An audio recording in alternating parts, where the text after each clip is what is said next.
Today I have my dumplings with me, as you can see, and I put them in the freezer. I just put a wet napkin on top of them and put it in the freezer, and there's like ice in it, and it sounds so satisfying. And I wanted to show you guys.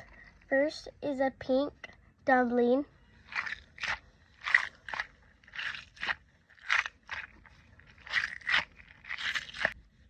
You could kind of see like a little bit of ice.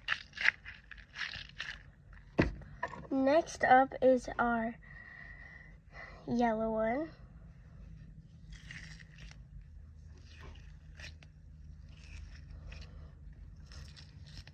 It feels like slushy. My favorite was this one because it feels like slushy and it's more satisfying. But this one's really satisfying. Look at the noise.